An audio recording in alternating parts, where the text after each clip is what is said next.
गौ कैबिनेट सरकार का छलावा, किसानों के हित में सरकार श्वेत पत्र जारी करे। सरकार के पास गौ कैबिनेट हेतु कोई बजट नहीं। उक्त शाय के विचार आज स्थानीय काफी हाउस में 28 दिसंबर को जन अस्मिता सम्मेलन के संबंध में मीडिया से चर्चा करते हुए जन अस्मिता सम्मेलन संयोजक एवं पूर्व विधायक लक्ष्मण तिवारी ने व्यक्त किया। आदिवासी पंकज शुक्ला की रिपोर्ट। आज एक प्रेस वार्ता का आयोजन किया गया।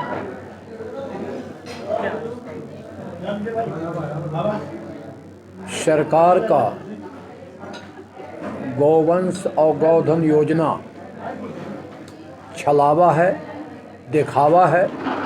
इस गौ कैबिनेट का जो आयोजन कर रहे हैं मध्य प्रदेश सरकार के लोग, निश्चित रूप से इसके बारे में जनता और मध्य प्रदेश के जनहित में श्वेत पत्र जारी करें।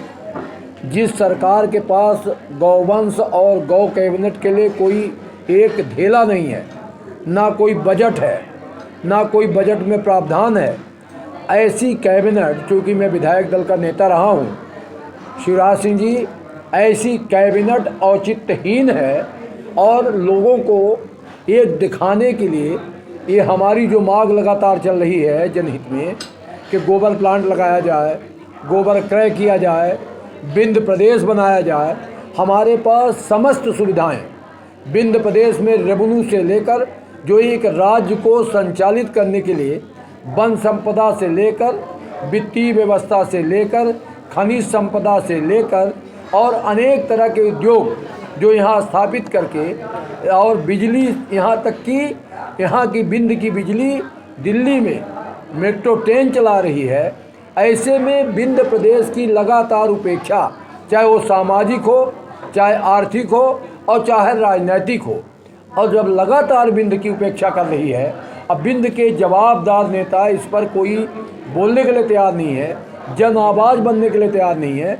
ऐसे में विंध्य प्रदेश बनना एक गैर राजनीतिक, जिसमें कोई भी दल, कोई भी संगठन, कोई भी मंच इसमें शामिल होकर इसकी अग्रणी भूमिका प्रतिपादित करे। जन अस्मिता यात्रा इसका स्वागत करती है, अभिनंदन करती है। और आगामी 28 दिसंबर को एक सम्मेलन रीवा की धरती में 5वें चरण के समापन के रूप में होगा। और उस समापन अवसर पर हमारे रीवा के जागरूक जन जो अपने से स्वमेव इस आंदोलन को सफल बनाने, विंध्य प्रदेश राज्य को जो हमारा पुराना था उसको यथावत ले आने, हम इस आंदोलन के 5वें चरण तक पहुँचे हैं। और आपको मालूम है, जनता को मालूम है कि ये आंदोलन 10 चरणों तक चलेगा। और हम जब तक पूरी तरह से लोगों को जागरूक नहीं कर लेंगे तब तक ये आंदोलन चलाएंगे। और अब ज़रूरत पड़ने पर फिर हम उग्र आंदोलन का रूप धारण करेंगे।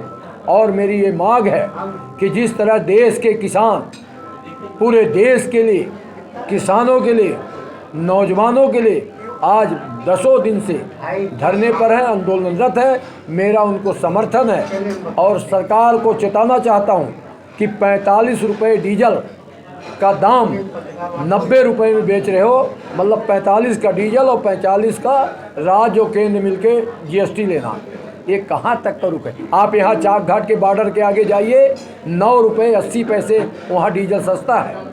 ये क्या राज्य है? दोनों सरकार भारतीय जनता पार्टी की है। क्या कारण है? क्या कारण है कि मध्य प्रदेश में डीजल महंगा है, उत्तर प्रदेश में डीजल नीचे है? इसी तमाम बातों को लेकर सैनिकों को सैनिक आयोग का गठन किया जाए, बेरोजगारों को, नौजवानों को उनके योग्यताओं अनुसार काम मिले। इन तमाम मुद्दों को लेकर 28 दिसंबर को एक ऐतिहासिक सम्मेलन जो जन के स्वयं अपने आकर, पैदल चलकर, गाड़ी में चलकर, अपने साधनों से चलकर रीवा पहुंचेंगे और इस जन अस्मिता के बैनर के तले गैर राजनीतिक इस कार्यक्रम में भागीदारी करेंगे। इसी के लिए आज हम आह्वान करने पत्रकार वार्ता कर रहे हैं। ये कार्यक्रम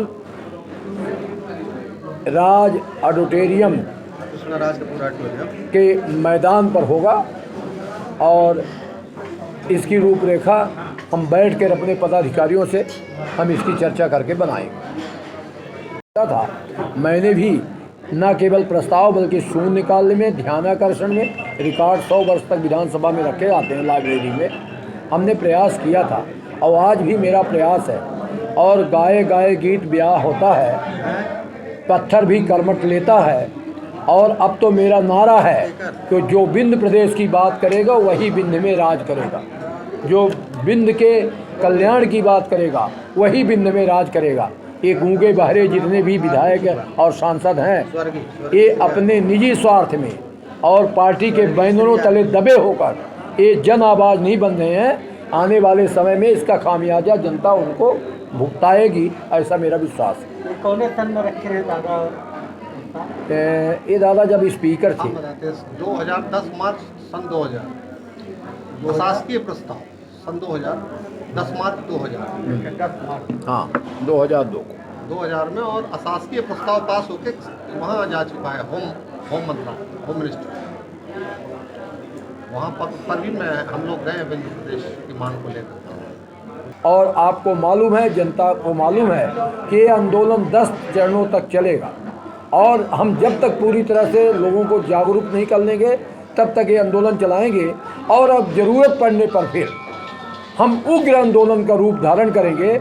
और मेरी ये मांग है कि जिस तरह देश के किसान पूरे देश के लिए, किसानों के लिए, नौजवानों के लिए आज 10 दिन से धरने पर है, आंदोलनरत है, मेरा उनको समर्थन है। और सरकार को चेताना चाहता हूँ कि 45 रुपये डीजल का दाम 90 रुपये में बेच रहे हो, मतलब 45 का डीजल और 45 का राज्य और केंद्र मिलके GST लेना, ये कहाँ तक का रुके? आप यहाँ चाक घाट के बॉर्डर के आगे जाइए, 9 रुपये 80 पैसे वहाँ डीजल सस्ता है। ये क्या राज्य है? दोनों सरकार भारतीय जनता पार्टी की है। क्या कारण है?